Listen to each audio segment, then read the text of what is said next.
is up. We come bearing good news. It's Aslan. It's Michael Langston, recruiting analyst for WarChant.com, the ultimate Seminole sports source. Promo code WarChant30. Lower right corner of the screen, subscribe button.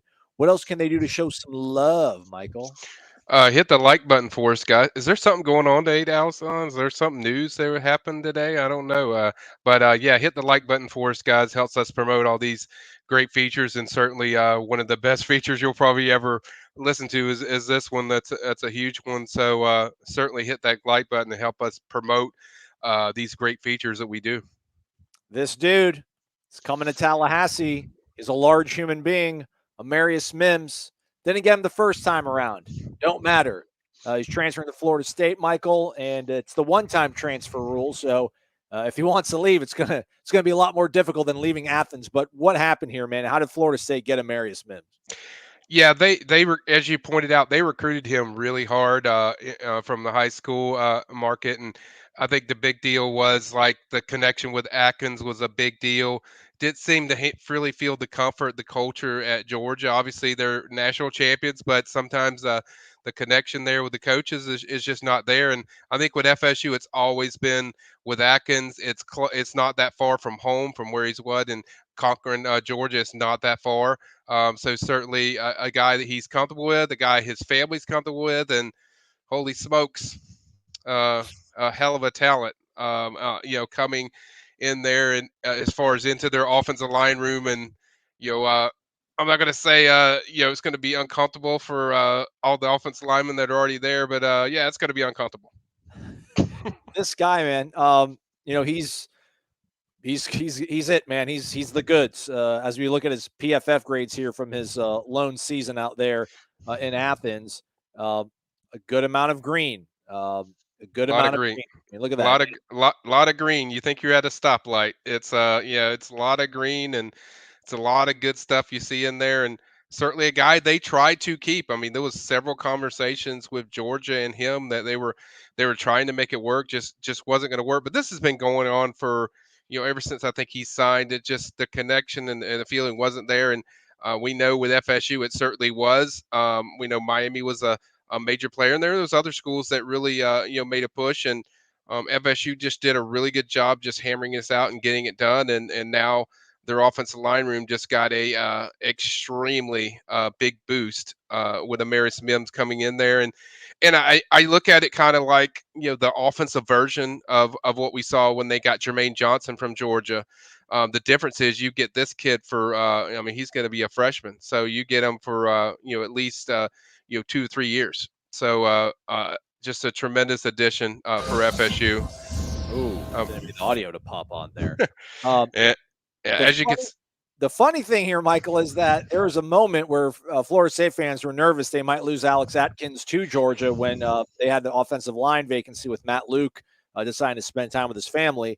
Turns out maybe the hire that Kirby made might have been maybe not the best fit for what Amarius wanted. So, how about that? How about how quickly fortunes change? yeah, it's no secret that they wanted him at Georgia, and certainly two of his good friends on that staff are Brian McClendon and Dell McGee. Dell's the running backs coach, and I think McClendon's now the offensive coordinator or something like that as far as and receivers coach, and they're all close. So I think they were hoping that not that the whole decision was manufactured around Mary Mims, but I think they knew what Alex does, and we kind of seen this, and we've seen this for the last ever since Alex has been here.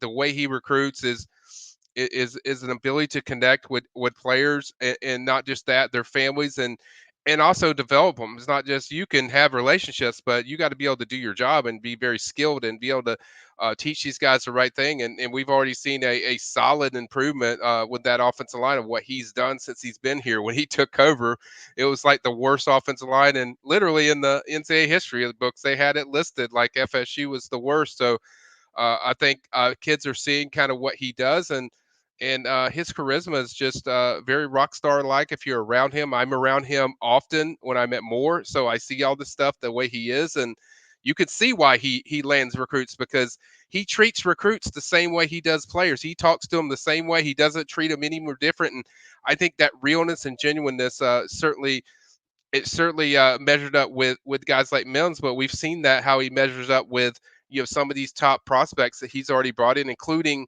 last year's class that was absolutely phenomenal, one of the best I've seen as far as an offensive line class. I mean, we don't have details. We don't have figures for you folks. I would assume NIL played a role in this. I mean, not to diminish what Alex Atkin brings to the table, obviously, but in this day and age, there needs to be a two-pronged sort of attack. So, I mean, I guess this maybe kind of erase some of the narrative about Florida State and NIL ability. Yeah, they set a really good package. I'm not going to go into the specifics, but I'll just say that it's very good. It's very competitive. And it's probably even a little better than what Georgia was getting for him at the time when he was there. So that kind of tells you kind of the job they did as far as that, and they took it seriously. And this wasn't something where FSU was scrambling or the NIL was scrambling that handles with FSU. They've been working on this for a while just in case it happened. So this is something they planned and they executed it very well, and they took it serious. They didn't just fall back on, oh, okay, he really likes Atkins.